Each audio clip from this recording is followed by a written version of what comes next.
আমি অনুবাদ অধ্যয়নৰ বিষয়ে কিছু আলোচনা কৰিবলৈ ওলাইছোঁ। অসমীয়া ভাষালৈ আৰু অসমীয়াৰ পৰা আন ভাৰতীয় ভাষালৈ অথবা বিদেশী ভাষালৈ পৰ্যাপ্ত অনুবাদ হোৱা নাই। অনুবাদৰ দৰে অনুবাদ সম্পৰ্কীয় তাত্ত্বিক আলোচনাও প্ৰাথমিক স্তৰতে আছে বুলি ক'ব পাৰি। অনুবাদ সম্প্ৰতি স্বয়ং সম্পূৰ্ণ অধ্যয়নৰ বিষয় হৈ পৰা কথাটো আমাৰ আচুৱা যেনহে লাগে। দুটা ভাষা জানিলে এটা ভাষাৰ পৰা আন এটা ভাষালৈ কোনোবাই অনুবাদ কৰিব পাৰে, কিন্তু তাকে লৈ বিভিন্ন তত্ত্বক্ৰিয় গঢ় লৈ উঠিব লাগে আমি অনেক এটাৰ যুক্তিকে বিচাৰি নাপাওঁ। আমি যিসকলে কিছু পৰিমাণে অনুবাদ কাৰ্যৰ লগত জড়িত সেইসকলেও অনুবাদ সম্পৰ্কে কোনো প্ৰশ্নৰ উত্তৰ বিচৰা নাই।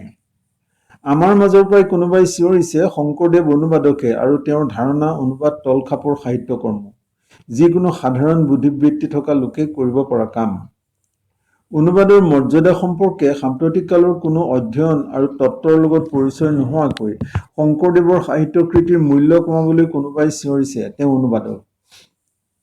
আন্দ্ৰে লেফিভিয়েৰে সম্পাদনা কৰা অনুবাদ ইতিহাস সংস্কৃতি ট্ৰান্সলেশ্যন হিষ্ট্ৰী কালচাৰ 1992 এই সাম্প্ৰতিক অনুবাদ অধ্যয়নৰ এখন উচ্চ গ্ৰন্থ। গ্ৰন্থখনৰ পাতনিত সম্পাদকে লিখিছে, অনুবাদ অৱশ্যে মূল পাঠৰ পুনৰ লিখন ৰিৰাইটিং। উদ্দেশ্য যিয়ে নহওক সকলো পুনৰ লিখনে এক আদৰ্শ আৰু নন্দন তত্ত্ব প্ৰকাশ কৰে আৰু তাৰ দ্বাৰাই বিশেষ এখন সমাজত বিশেষ ধৰণেৰে সাহিত্যক কামত খটুৱায়। পুনৰ লিখন মানে কাৰ্যসিদ্ধিৰ উপযোগী কৰা, ক্ষমতাৰ সেৱাত গৈ কাৰ্য সম্পাদিত হয় আৰু ইয়াৰ ইতিবাচক দিশে সাহিত্য আৰু সমাজৰ বিৱৰ্তনত সহায় কৰিব পাৰে। পুনৰ লিখনে চিনাকি কৰি দিব পাৰে নতুন ধ্যান ধাৰণা, নতুন শিল্পৰূপ আৰু নতুন কৌশলৰ লগত, আৰু অনুবাদৰ ইতিহাস সাহিত্য ক্ষেত্ৰত হোৱা নতুন আৱিষ্কাৰৰ ইতিহাস। ইয়াৰ মাজেদি এটা সংস্কৃতিক আন এটা সংস্কৃতিয়ে গঢ় দিবও পাৰে। কেনেধৰণৰ পাঠ সাধাৰণতে অনুবাদ কৰা হয়? এটা বিখ্যাত ভাষাৰ এখন বিখ্যাত কিতাপ সাধাৰণতে এটা কম জনাজাত ভাষালৈ অনুবাদ কৰা হয়। গতিকে অনুবাদ গ্ৰন্থ হ'ল জনাজাত ভাষাৰ গ্ৰন্থ এখনে কম জনাজাত ভাষাত ইয়াক কৰা প্ৰতিনিধিত্ব। অনুবাদে সাম্প্ৰতিক কালৰ অনেক প্ৰশ্ন উত্থাপন কৰিছে। মোৰ নিজৰ ভাষা সংস্কৃতিত বিদেশী গ্ৰন্থ এখনৰ প্ৰতিনিধিত্ব কিয় লাগে? অনুবাদ কৰা মানে মোৰ নিজা ভাষা সংস্কৃতিৰ অসম্পূৰ্ণতা স্বীকাৰ কৰা নহয়নে? নিজৰ সংস্কৃতিৰ এখন গ্ৰন্থক বিদেশী সংস্কৃতিত কোনে প্ৰতিনিধিত্ব কৰায়? আন কথাত ক'বলৈ গ'লে অনুবাদ কোনে কৰে? যি অনুবাদ কৰে কিয় কৰে আৰু কি উদ্দেশ্যলৈ অনুবাদ কৰে? প্ৰতিনিধি গ্ৰন্থৰ নিৰ্বাচন কোনে কৰে? অনুবাদকে নিজে কৰে নেকি? অনুবাদকসকল অকলশৰীয়া নেকি? অনুবাদৰ লগত আন কিবা কাৰণ জড়িত হৈ থাকে নেকি? যি ভাষা সংস্কৃতিলৈ গ্ৰন্থ এখন অনুবাদ কৰা হয় সেই ভাষা সংস্কৃতিৰ লোকে কিদৰে জানিব পাৰে যে গ্ৰন্থ এখনক সঠিকভাৱে প্ৰতিনিধিত্ব কৰা হৈছে? তেওঁলোকে অনুবাদকক বিশ্বাসত ল'ব পাৰেনে? যদি নোৱাৰে তেওঁলোকে কাক বিশ্বাস কৰিব? গোটেই পৰিস্থিতিটোলৈ তেওঁলোকে কি কৰিব পাৰে? অনুবাদক নিষিদ্ধ নকৰাকৈ তেওঁলোকৰ কৰণীয় কি থাকে? অনুবাদ মানে যদি আন এখন গ্ৰন্থক প্ৰতিনিধিত্ব কৰা গ্ৰন্থহে হয়, তে অনুদিত গ্ৰন্থখনে লক্ষ্য ভাষাৰ সেইসকল পাঠকৰ বাবেহে কামত আহিব যি গ্ৰন্থখন উচ্চ ভাষাত পঢ়িব নোৱাৰে। অনুবাদকে নিজৰ বাবে অনুবাদ কৰেনে? আমি মনত ৰখা ভাল যে অনুবাদকে মূল ভাষাত গ্ৰন্থ এখন পঢ়িব নোৱাৰা পাঠকৰ বাবে নিজৰ বাবে প্ৰয়োজন নোহোৱা অনুদিত ৰূপলৈ প্ৰস্তুত কৰে। সকলো ভাষা সমান পৰ্যায়ৰ হিচাপে সৃষ্টি হৈছে বুলি ক'ব নোৱাৰি। কিছুমান ভাষাৰ মৰ্যাদা আন কিছুমান ভাষাতকৈ বেছি, আৰু কিছুমান কিতাপে একোটা ভাষা সংস্কৃতিৰ মাজতে আন কিছুমান কিতাপৰ তুলনাত কেন্দ্ৰীয় স্থান অধিকাৰ কৰি থাকে। এই প্ৰসংগত গীতা, বাইবেল, কোৰাণ, কীৰ্তন আদি গ্ৰন্থৰ কথাকে উল্লেখ কৰিব পাৰি। অনুবাদ সম্পৰ্কে আৰু এটা প্ৰশ্ন উঠে, আন এটা ভাষা সংস্কৃতিৰ আন এখন গ্ৰন্থক উল্লেখ কৰা গ্ৰন্থ এখন ৰচনা কৰিব কিয় লাগে? প্ৰথমতে আমি মৌলিক গ্ৰন্থৰ এখন ৰচনা নকৰোঁ কিয় তেন্তে? অনুবাদকে মৌলিক গ্ৰন্থ নিলিখি অনুবাদ কৰাৰ এটা কাৰণ এনেকুৱা হ'ব পাৰে, তেওঁ নিজে লিখা গ্ৰন্থখনে তেওঁৰ নিজা ভাষা সংস্কৃতিত যি মৰ্যাদা পাব বুলি তেওঁ আশা কৰিব পাৰে তাতকৈ অনুবাদ কৰা গ্ৰন্থখনে বহুগুণে বেছি মৰ্যাদা লাভ কৰি আছে। আন কথাত ক'বলৈ গ'লে অনুবাদকে মূল গ্ৰন্থৰ কৰ্তৃত্বক আহ্বান কৰে। চাৰ্ভেণ্টিছৰ ডন কুইক্সটৰ দৰে শ্ৰেষ্ঠ সাহিত্য কৃতিকো হেৰুৱা মূলৰ অনুবাদ বুলি কোৱা হয়। মূল বুলি কওঁতে বোধহয় নোহোৱা নোপোজা পাঠৰ টেক্সটৰ কথাহে কোৱা হয়, কাৰণ তেনে মূলৰ কথাৰে গ্ৰন্থখনক যি ন্যায্যতা মানে লেজিটিমেচি প্ৰদান কৰা হৈছে সি অন্য ধৰণেৰে সম্ভৱ নহলহেঁতেন। অনুবাদৰ লগত কৰ্তৃত্ব, ন্যায্যতা আৰু শেষত গৈ ক্ষমতাৰ সম্পৰ্কও আছে। সাম্প্ৰতিককালত বা অসমীয়ালৈ নৱকান্ত বৰুৱাই কৰা ফাউষ্টৰ অনুবাদ বা ডক্টৰ দিলীপ বৰুৱাই কৰা, অজিত বৰুৱাই কৰা দ্য ৱেষ্টলেণ্ডৰ সুকীয়া সুকীয়া অনুবাদ আদিৰ ক্ষেত্ৰতো এই কৰ্তৃত্ব আৰু ক্ষমতাৰ সম্পৰ্ক নিশ্চয় আছে। সাম্প্ৰতিককালত সেইবাবেই অনুবাদক কেন্দ্ৰ কৰি তীব্ৰ বিতৰ্কও হৈছে। আন্দ্ৰে লেফেভিয়েৰে তেওঁৰ ট্ৰান্সলেশ্যন হিষ্ট্ৰী কালচাৰ এই গ্ৰন্থত কৈছে যে অনুবাদ কেৱল আন এখন জগতৰ ফালে খোল খোৱা খিৰিকী এখন অথবা ধাৰ্মিক উদ্দেশ্যত দান কৰা নীতি শিক্ষা নহয়। অনুবাদ প্ৰায়ে অনিচ্ছাকৃতভাৱে হলেও খান্দি দিয়া এটা খালহে। এই খালেদি বিদেশী প্ৰভাৱ সোমাই আহি দেশীয় সংস্কৃতিক ভেদ কৰিব পাৰে, ইয়াক প্ৰত্যাহ্বানো জনাব পাৰে, ইয়াক ধ্বংসও কৰিব পাৰে। ভিক্টৰ হিউগোই কৈছিলে, তুমি জাতি এটাক যেতিয়া অনুবাদ উপহাৰ দিয়া সেই জাতিটোৱে প্ৰায়েই অনুবাদক নিজৰ বিৰুদ্ধে হিংসাত্মক কাৰ্য বুলিহে গণ্য কৰে। খ্ৰীষ্টপূৰ্ব ৩ শতিকাৰ আলেকজেন্দ্ৰিয়াত পৰম্পৰাগতভাৱে ৭২ গৰাকী অনুবাদকৰ হাতত গ্ৰীক অল্ড টেষ্টামেণ্টখন অনুবাদ কৰাৰ দায়িত্ব দিয়া হৈছিল। গুণগত দিশৰ পৰা অনুবাদৰ মান নিম্ন পৰ্যায়ৰ বুলি স্বীকৃত হলেও আজিলৈকে সেই অনুবাদকে গ্ৰীক অৰ্থডক্স গীৰ্জাই আনুষ্ঠানিক অনুবাদ হিচাপে গ্ৰহণ কৰি আহিছে। এই কথাৰ পৰা এটা অনুমান কৰিব পাৰি যে কোনো কোনো অনুবাদৰ ক্ষেত্ৰত গুণগত মানতকৈ বিশ্বাসহে ডাঙৰ কথা। এটা সাংস্কৃতিক গোষ্ঠীৰ লোকসকলে বিশ্বাসত লোৱা অনুবাদৰ অৰ্থ তেওঁলোকৰ বাবে গুণগত দিশত উন্নত অনুবাদতকৈও বহুত বেছি। অনুবাদ কৰিবলগীয়া গ্ৰন্থ এখনে যদি এটা সংস্কৃতিত কেন্দ্ৰীয় স্থান দখল কৰি থাকে, অনুবাদৰ ক্ষেত্ৰত বিশ্বাস বৰ গুৰুত্বপূৰ্ণ কথা হৈ পৰে। এই বিশ্বাস অনুবাদকৰ ওপৰত বিশ্বাস, অনুদিত পাঠৰ গুণগত মানৰ ওপৰত বিশ্বাস নহয়। একোখন কেন্দ্ৰীয় গ্ৰন্থই ক্ষমতাত থকা সকলে প্ৰয়োগ কৰি থকা ক্ষমতাক ন্যায্যতা প্ৰদান কৰে। পশ্চিমীয়া দেশসমূহে অনুবাদৰ ওপৰত দিয়া গুৰুত্বৰ বিষয়ে আধুনিক তাত্ত্বিকে এনে অনুমানো কৰিছে যে তেওঁলোকৰ কেন্দ্ৰীয় গ্ৰন্থ বাইবেল সকলোৱে বুজি পাব নোৱাৰা ভাষাত ৰচিত হৈছিল আৰু ক্ষমতাক ন্যায্য প্ৰমাণ কৰিবলৈ তেওঁলোকে অনুবাদৰ ওপৰতে নিৰ্ভৰ কৰিব লগা হৈছিল। অনুবাদকৰ ওপৰত থকা বিশ্বাস আৰু অনুবাদকৰ দক্ষতা দুটা সুকীয়া কথা।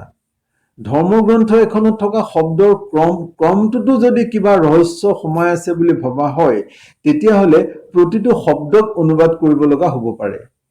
যিবিলাক গ্ৰন্থ একোটা সংস্কৃতিৰ কেন্দ্ৰীয় গ্ৰন্থ নহয়, সেইবিলাকৰ ক্ষেত্ৰত অনুবাদকক কিছু বেছি বিশ্বাসত ল'ব পাৰি, কাৰণ অনুবাদত কিবা ভুল থাকি গ'লেও অনিষ্টৰ পৰিমাণো সীমিত হৈ থাকিব।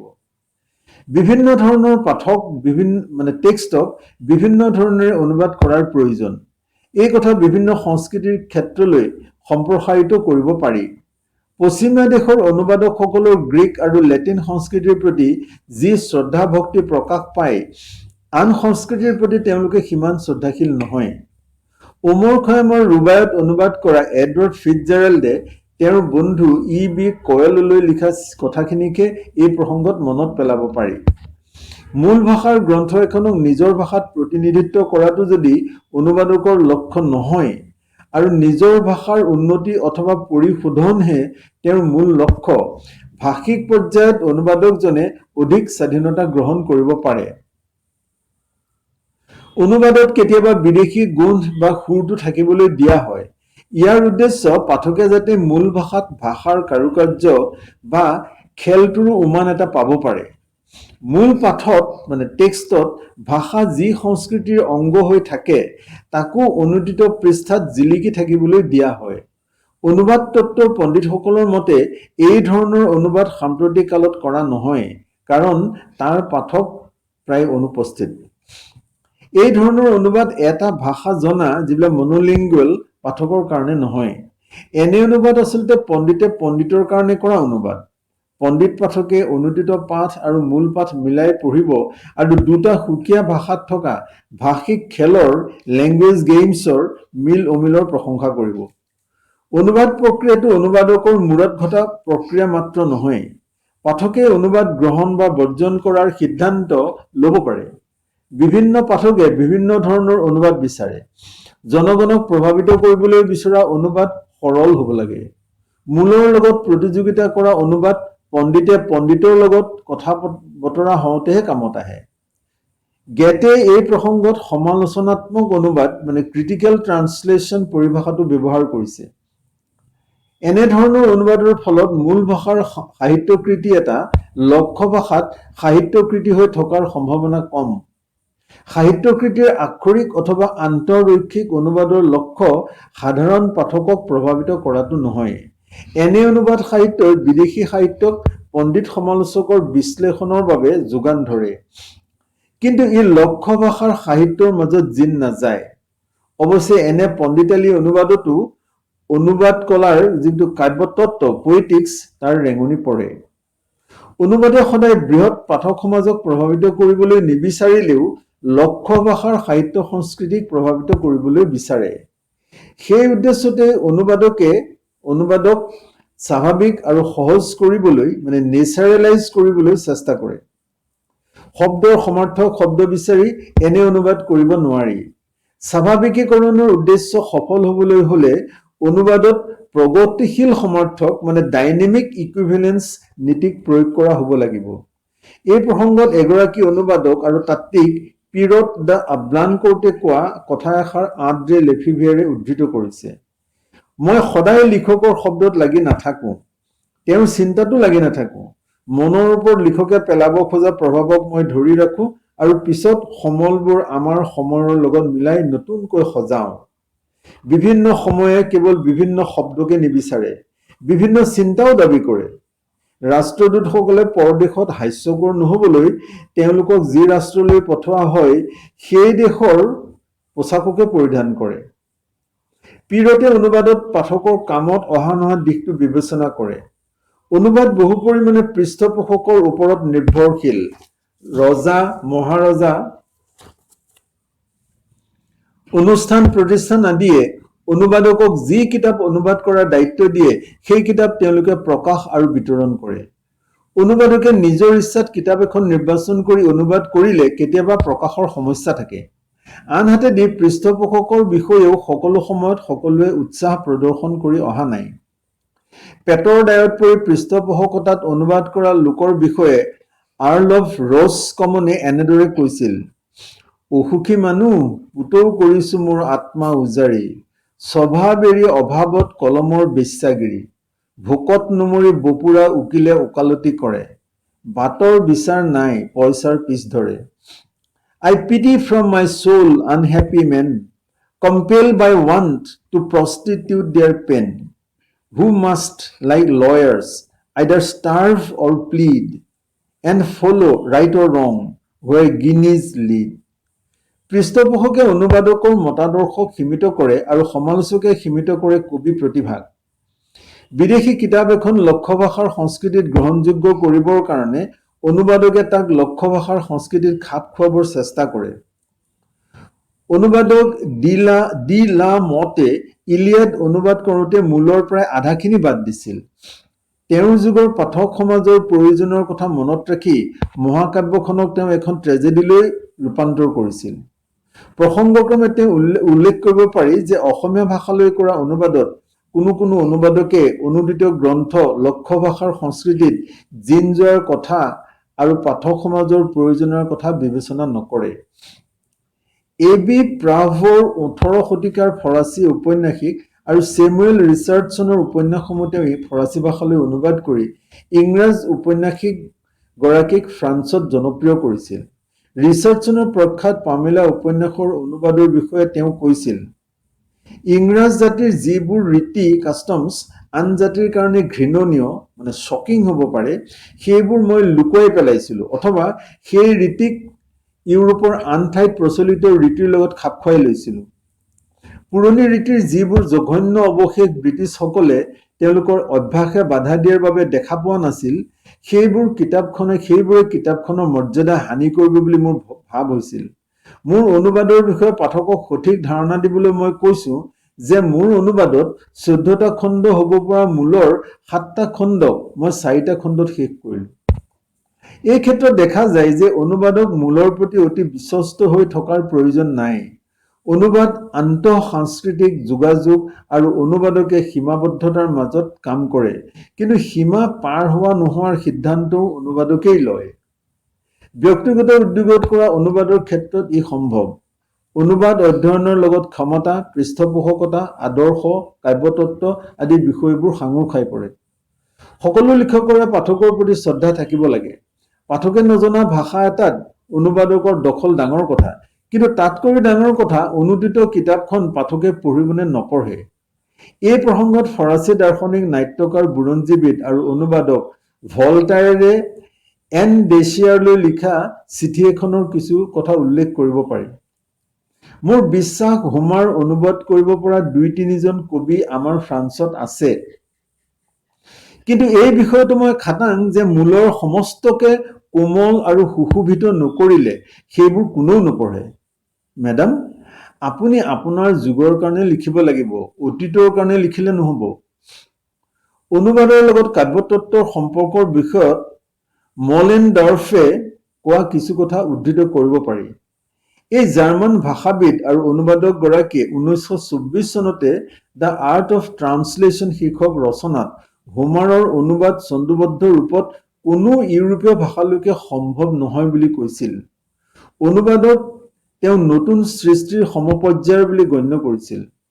তেওঁ কৈছিল যে সৃজনীশীল লিখক এজনে প্ৰাচীন সাহিত্যকৃতি এটাক নিজৰ সত্তাৰে পুনৰ সৃষ্টি কৰি ৰূপান্তৰ কৰে। আমি এটা সম্পূৰ্ণ সুকীয়া বস্তুৰ মুখামুখি হওঁ। নতুন বস্তুটো সম্পূৰ্ণ ন্যায়সংগত আৰু মহান, কিন্তু ই অনুবাদ নহয়।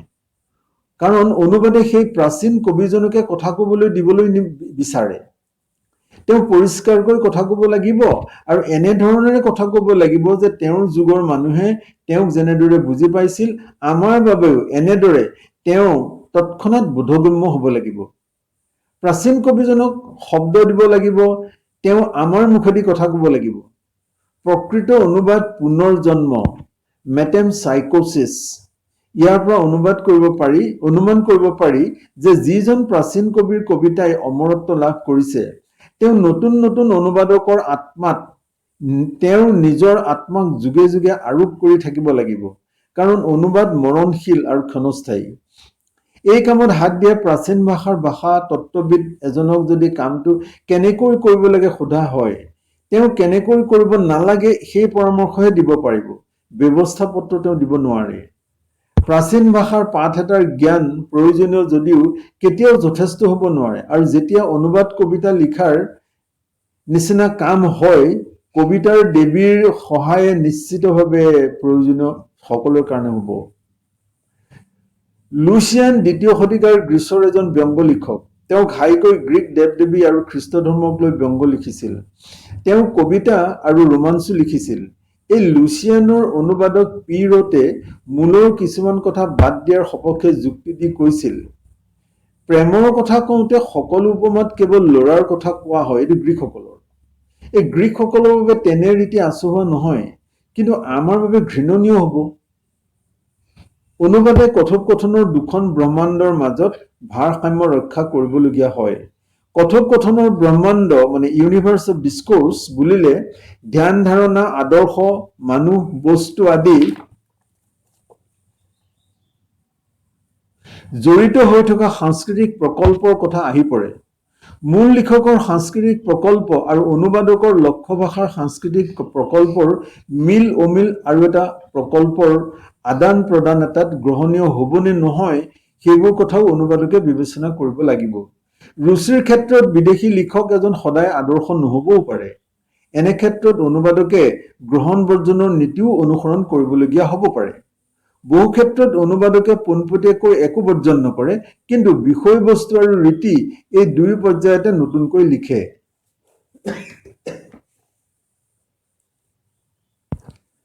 ফৰাচী কবি আৰু অনুবাদক জেক ডিলাইলে ভাৰ্জিল অনুবাদ কৰি পাতনিত লিখিছিল, অনুবাদ কৰোঁতে মই যি পদ্ধতি অনুসৰণ কৰিছোঁ আৰু যি স্বাধীনতা লৈছোঁ তাক ব্যাখ্যা কৰিম। মই সদায় কৈ আহিছোঁ যে অনুবাদৰ ক্ষেত্ৰত চূড়ান্ত বিশ্বাসী হোৱাৰ ফলাফল চূড়ান্ত বিশ্বাসঘাতকতা।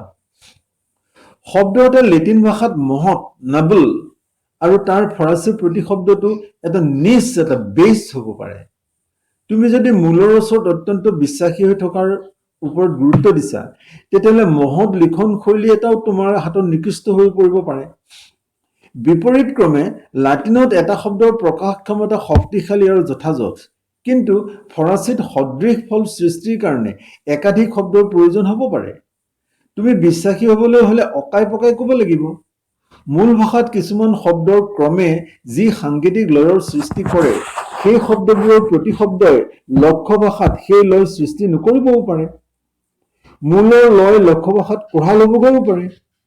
লাটিনত কবিয়ে ব্যৱহাৰ কৰোঁতে চিত্ৰকল্প এটা নতুন আছিল, কিন্তু সি ইতিমধ্যে ফৰাচী ভাষাত বহুবাৰ ব্যৱহৃত হৈ ঘুগুলা হৈ যাব পাৰে। গতিকে বিশ্বাসী হৈ তুমি নতুন চিত্ৰকল্প এটাক অনুবাদত মামুলি ঘুগুলা চিত্ৰকল্প এটা কৰিছা। কোনো ভৌগোলিক অৱস্থানৰ বিতং বৰ্ণনা অথবা উল্লেখ মূল লিখকৰ পাঠকৰ কাৰণে আনন্দদায়ক আছিল, কিন্তু লক্ষ্য ভাষাৰ পাঠকৰ বাবে সেইবিলাক আচহুৱা হ'ব পাৰে। মূল লেখক য'ত আছিল আনন্দদায়ক, অনুবাদক হৈ পৰিল আচহুৱা। গতিকে দক্ষ অনুবাদকে কি কৰিব? তেওঁ দুয়োটা ভাষাৰে স্বকীয় মহিমা অধ্যয়ন কৰিব। মহিমাৰ মিল যিমান দূৰলৈকে থাকে, অনুবাদক মূলৰ ওচৰত বিশ্বাসী হৈ থাকিব, আৰু মহিমাৰ য'ত পাৰ্থক্য আহি পৰে, নিজৰ ভাষাৰ অধিকাৰক ৰক্ষণাবেক্ষণ দিব পৰা প্ৰতিশব্দৰে তেওঁ খালী ঠাই পূৰণ কৰিব। মূল লিখকৰ প্ৰতিভাকো তেওঁ অনুসৰণ কৰি থাকে। অনুবাদ অধ্যয়নৰ শেহতীয়া চিন্তা চৰ্চাই দুটা দিশৰ ওপৰত ঘাইকৈ পোহৰ পেলাইছে: সাহিত্যিক দিশ, যিটো লিটাৰেৰী কনচাৰ্নছ, আৰু ভাষিক দিশ, লিংগুইষ্টিক মেটাৰ্ছ। দুয়োটা দিশৰ পৰা তাত্ত্বিকসকলে নিজা নিজা পদ্ধতিৰ সুবিধাৰ কথা কয়। লগতে তেওঁলোকে ইজনে সিজনৰ উৎকৰ্ষক সন্দেহৰ চকুৰে চায়। সাহিত্য অনুবাদকসকলে বৈজ্ঞানিক ভাষিক বিশ্লেষণক অগ্ৰাহ্য কৰে, আৰু ভাষাবিদে অবৈজ্ঞানিক সাহিত্যিক বিশ্লেষণ মানি নলয়। জেমছ হোমছ, আন্দ্ৰে লেফেভিয়ে প্ৰমুখ্যে এদল ডেকা পণ্ডিতে দুয়ো দলৰ পৰা দূৰত্ব ৰক্ষা কৰি অনুবাদ অধ্যয়ন পৰিভাষাটোৰ জন্ম দিছে। যি তত্ত্বই কেৱল লিখকৰ দৃষ্টিভংগী আৰু পদ্ধতিক প্ৰতিফলিত কৰে, সেই তত্ত্বৰ পৰা তেওঁলোক আঁতৰত। সাহিত্য পাঠ এটা অনুসন্ধানৰ বাবে যি বিজ্ঞান সুবিধাজনক নহয়, সেই বিজ্ঞানৰ পৰা তেওঁলোক নিলগত। লেফেভিয়েৰে translation the focus of the growth of literary knowledge শীৰ্ষক ৰচনাত দুয়োটা দলৰ মাজত থকা বিৰোধক ইচ্ছাকৃত আৰু পাৰস্পৰিক ভুল বুজাবুজি আখ্যা দিছে। দল দুটাক তেওঁ পাঠ উদ্ধাৰকাৰী হাৰ্মেনিউটিক আৰু নব্য প্ৰত্যক্ষবাদী নিঅ-পজিটিভিষ্ট আখ্যা দিছে। পাঠ উদ্ধাৰকাৰী পদ্ধতি ব্যক্তিগতভাৱে অনুবাদকে প্ৰয়োগ কৰে। তেওঁলোকে অকলেই সাৰ্বজনীন সত্যত উপনীত হ'বলৈ বিচাৰে। তেওঁলোকৰ বাবে ব্যাকৰণৰ ৰূপ অবৈজ্ঞানিক হ'বলৈ ধৰে। তেওঁলোকে ধ্যান ধাৰণাৰ পদ্ধতিক ৩০০ বছৰীয়া পুৰণি জ্ঞানতাত্ত্বিক আনুমানিক ভিত্তিৰ ওপৰত থিয় কৰে। আন বিষয়ত হোৱা অধ্যয়নৰ ফচলে তেওঁলোকক পদে পদে বিৰোধিতা কৰে। অনুবাদ সংগঠনবাদীসকলে ন্যায়শাস্ত্ৰীয় প্ৰত্যক্ষবাদক লজিকেল পজিটিভিজমক কৌশল হিচাপে প্ৰয়োগ কৰে। লেফেভিয়েৰৰ কথা হ'ল, এনেবোৰ দৃষ্টিভংগীৰ অনুবাদে সাহিত্য জ্ঞানৰ বৃদ্ধিত সহায় নকৰে। সেইবিলাকে ন্যস্ত স্বাৰ্থ আৰু আদৰ্শগত কাৰণত সঠিক অনুবাদ তত্ত্বক বাধাগ্ৰস্তহে কৰে। অনুবাদ অধ্যয়নে অনুবাদ তত্ত্বতকৈ অনুবাদ প্ৰক্ৰিয়াটোক জানিবৰ বাবেহে অধিক চেষ্টা কৰে। অৰ্থৰ প্ৰকৃতি সম্পৰ্কীয় দাৰ্শনিক সমস্যা সমাধানতকৈ অৰ্থই কিদৰে ভ্ৰমণ কৰে তাৰ ওপৰতহে গুৰুত্ব দিয়ে। সাহিত্যৰ পণ্ডিতে দাৰ্শনিক, ভাষাবিদ আদিৰ লগত একেলগে কাম কৰাত প্ৰয়োজনত অনুবাদ অধ্যয়নত জড়িত থকাসকলে বিশ্বাস কৰে। এওঁলোকৰ দৃষ্টিত অনুবাদত ভুল, শুদ্ধ, আনুষ্ঠানিক, প্ৰগতিশীল, আক্ষৰিক, মুক্তকলা, বিজ্ঞান আদি বিভাজনসমূহৰ গুৰুত্ব হ্ৰাস পাইছে। ক্ষেত্ৰ হিচাপে অনুবাদক সাহিত্যিক বা অসাহিত্যিক ভাগ নকৰি দুই ভাগকে তেওঁলোকে সামৰি লোৱা হয়। অনুসন্ধানৰ বিষয়ক লৈ নতুন প্ৰশ্ন উত্থাপন কৰা হৈছে। অনুবাদ প্ৰক্ৰিয়াৰ প্ৰকৃতিক লৈ, আৰু অনুবাদ প্ৰক্ৰিয়াই কিদৰে উচ্চ ভাষা আৰু লক্ষ্য ভাষাৰ পাঠক প্ৰভাৱিত কৰে সেই বিষয়ক লৈ। মূল লিখক আৰু অনুবাদকৰ মাজত থকা পাৰ্থক্যকো অনুবাদ অধ্যয়নে প্ৰশ্ন কৰে। অনুদিত পাঠেই অনুবাদ অধ্যয়নৰ মূল লক্ষ্য। তথাপি অনুবাদ অধ্যয়নৰ নিজা কোনো তাত্ত্বিক লক্ষ্য নাই বুলি ক'ব নোৱাৰি। আৰম্ভণিতে অনুবাদ অধ্যয়নে তাত্ত্বিক পূৰ্ব সিদ্ধান্ত আৰোপ কৰিবলৈ ইতস্ততঃ কৰিছিল যদিও অনুবাদ অধ্যয়ন ক্ষেত্ৰখনৰো তাত্ত্বিক লক্ষ্য গঢ়ি উঠিছে। আন্দ্ৰে লেফিভে এই তাত্ত্বিক লক্ষ্যৰ সাৰাংশ এনেদৰে দাঙি ধৰিছে: অনুবাদ কাৰ্যত সাৰথি হ'ব পৰাকৈ বোধগম্য তত্ত্ব এটা গঢ়াই এই শৃংখলাৰ মূল লক্ষ্য। নব্য প্ৰত্যক্ষবাদী আৰু পাঠ উদ্ধাৰবাদীৰ বাটেদি আগ নাবাঢ়িলেহে এই তত্ত্ব লাভৱান হ'ব। বিশেষ উদাহৰণৰ ঐতিহাসিক পৃষ্ঠভূমিত এই তত্ত্বক মিলি ধৰিব পাৰিলে ই লাভৱান হ'ব। তত্ত্বটো তেতিয়া স্থবিৰ হৈ নপৰে। অৰ্হতাসম্পন্ন পণ্ডিতৰ গতিশীল সহমতত ই বিকাশ লাভ কৰিব।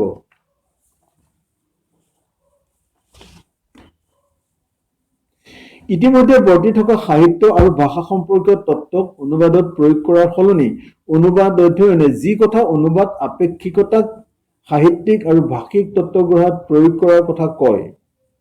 অনুবাদ অধ্যয়নৰ পণ্ডিতসকলে পূৰ্ব নিৰ্ধাৰিত নিৰ্দিষ্ট আৰু অপৰিৱৰ্তনীয় নীতি নিৰ্দেশনাৰ পৰা নিলগত থাকি অবিৰাম স্ব-মূল্যায়ন আৰু ক্ৰমবিকাশৰ বাবে নিজক মুকলি কৰি ৰাখে।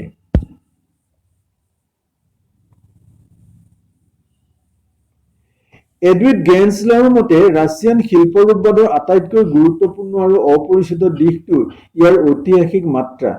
ইয়াৰ সমালোচকসকলে ইয়াৰ কলাৰ বাবে কলাৰ দিশটোক আৰু ইয়াৰ ঐতিহাসিক সীমাৰেখাৰ অভাৱৰ দিশটোক সমালোচনা কৰে। শিল্পৰূপবাদীয়ে কিন্তু পাঠৰ ঐতিহাসিক দিশটোক আওকাণ কৰা বুলি ক'ব নোৱাৰি। পাঠ এটা সাহিত্যৰ নিৰ্ণায়ক পৰম্পৰা এটাৰ লগত কিদৰে জড়িত থাকে সেই কথা তেওঁলোকে বিশ্লেষণ কৰিছিল। শিল্পৰূপবাদৰ বিশ্লেষণে বিশেষ পাঠ এটাৰ বিৱৰ্তনশীল সাহিত্য পৰম্পৰালৈ বৰঙনিৰ লগতে পৰম্পৰাৰ পৰা তাৰ দূৰত্বৰ কথাও সামৰি লৈছিল। অনুবাদ পণ্ডিতে অনুদিত পাঠৰ প্ৰভাৱ দুটা পৰম্পৰাৰ ওপৰত নিৰীক্ষণ কৰে: উচ্চ ভাষাৰ সাংস্কৃতিক পৰম্পৰা আৰু লক্ষ্য ভাষাৰ সাংস্কৃতিক পৰম্পৰা। ৰাছিয়ান শিল্পৰূপবাদৰ পৰা তেওঁলোকে গ্ৰহণ কৰা আন এটা কৌশল হ'ল আচহুৱাকৰণ, ডিফেমিলিয়াৰাইজেশ্যন। এই কৌশলৰ সহায়ত পাঠ এটাৰ পৰম্পৰাৰ লগত সম্পৰ্ক বিচাৰ কৰিব পাৰি। সাহিত্যকৃতি এটাৰ বিষয়বস্তু, অৰ্থ বা মৌলিক ধাৰণাৰ ওপৰত তেওঁলোকে অত্যধিক গুৰুত্ব আৰোপ নকৰাৰ বাবে ৰাছিয়ান শিল্পৰূপবাদীয়ে পাঠৰ যিবোৰ দিশ মিলি নেযায় আৰু পাঠক বিশেষ পৃথক আৰু আচহুৱা কৰে সেই দিশবোৰত আলোকপাত কৰিব পাৰে। অনুবাদ অধ্যয়নৰ পণ্ডিতে একেদৰে অৰ্থ, মূলৰ বিষয়বস্তু আদিৰ ওপৰত গুৰুত্ব দিবলৈ অস্বীকাৰ কৰে আৰু লক্ষ্য ভাষাৰ পাঠকৰ বাবে পাঠক সহজে বোধগম্য হোৱাটো তেওঁলোকে নিবিচাৰে। অনুবাদ অধ্যয়নে আৰম্ভণিৰ কালত অনুদিত সাহিত্যকৃতি এটাই আচহুৱাকৰণৰ কৌশলবোৰ বাহাল ৰখাৰ কথাহে কৈছিল। দ্বিতীয় ভাষাত প্ৰথম ভাষাৰ কৌশলে স্থান বদলি কৰিব পাৰিলে অনুবাদকে নতুন কৌশল আৱিষ্কাৰ কৰাৰ কথাহে কোৱা হৈছিল। উদাহৰণস্বৰূপে নামবাচক বিশেষ্য পদ অনুবাদকৰ কাৰণে সদায় আহুকলীয়া, কাৰণ সিবিলাকৰ বিশেষ অৰ্থৰ প্ৰৱণতা থাকে। ঠাইৰ নামতো উচ্চ ভাষাৰ ইতিহাস, স্থান, কাল আদিৰ অনুৰণন থাকে। সিবিলাক অনুবাদত হেৰাই যায়।